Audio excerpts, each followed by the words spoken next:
Happy Thursday morning, everybody. We are 520 feet above Seattle, celebrating 60 years in the Seattle Space Needle. What a view here on this Thursday. It is incredible, and I've had so much fun learning about the history of the Space Needle, the people who have helped to create it, and we've got a really neat guest with us right now.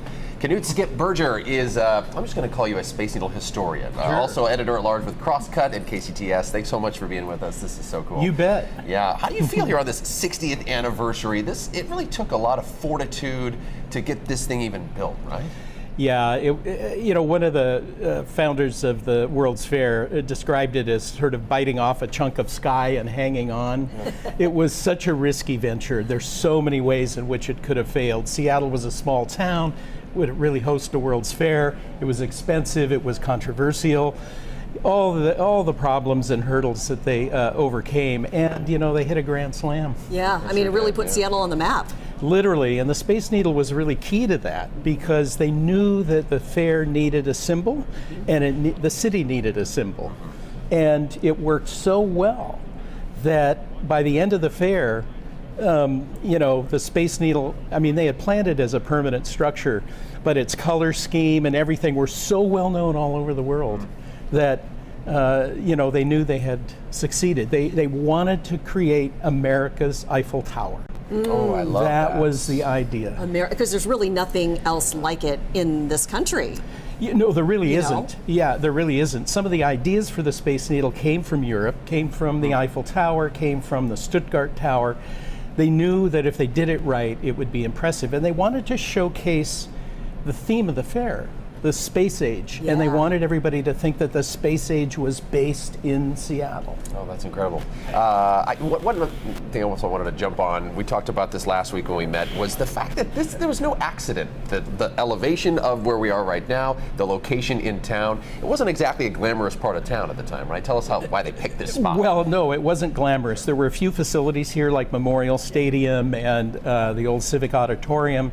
They wanted to build a civic center, but they did their due diligence. Where should we put the fair? They thought about putting it at Duwamish Head, Discovery Park, Fort Lawton. They thought about up at Magnuson Park, Sandpoint. Yep. They've thought about these different locations. All of them had great views. Yeah. This one didn't. It made sense because there was existing infrastructure, but the neighborhood was considered kind of blighted. And so when they knew that they needed something that would bring the view to the fair. Right, there's so much to see up here. And you said they took a helicopter, right? They flew it high and low and found the perfect elevation. That's right. They took a helicopter and they went up to 1,000 feet, and then they came down, then they came down. And when they got to about 500 feet, 600 feet, they said, oh, this is perfect. And why at this level? Because you could really see the city, and you could still see the magnificent mountains on either side in Puget Sound. Right? You had best of both worlds. I have always likened it to kind of an architect's model view of the city. Oh, I love that. You can almost reach out and touch the city. Exactly, cool. And it's kind of a little playland, whereas at 1,000 feet, you're just a little too remote for that. Yeah, so interesting to imagine the Seattle Center, the Space Shuttle, not here. Just in terms of where they ended up deciding to place it. Yeah, and it was even weirder then because there was nothing between here and downtown. The Denny regrade and other regrades had flattened Belltown, and it was basically a bunch of parking lots and car dealerships. A lot has changed since then. Oh my goodness, the city looks nothing like it did in '62. Speaking of '62, let's talk about some of these, I almost call them artifacts because it feels like it was so long ago, but memorabilia. This is straight from the '62 World's Fair, right?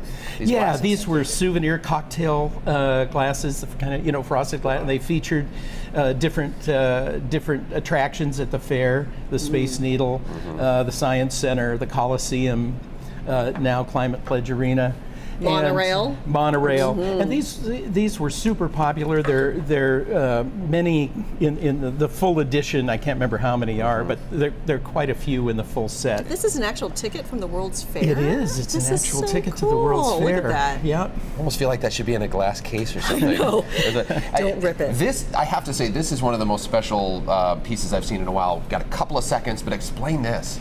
So this is a champagne glass that was used by VIPs at the night before the fair They had a big party up here Yeah, the with stem is the this space needle? needle. I'm just noticing that. amber space needle. That's the so neat. champagne was from the Eiffel Tower's cellars, and it's inscribed Space Needle Christening, April 21st, 1962. That is special. So you had to be a special person to get one of these. There were very few made, relatively, so it's a real collector's item. Very cool. Knute Berger, thanks so much for being with us this morning. Thank So you, much guys. insight. You know this Thank place you. like it's a child of yours. Honestly, it's so fun to talk to And you. he's so proud watching it grow up, too. Yes, yeah. Thanks, man. Yeah, I love it. Thank you so much.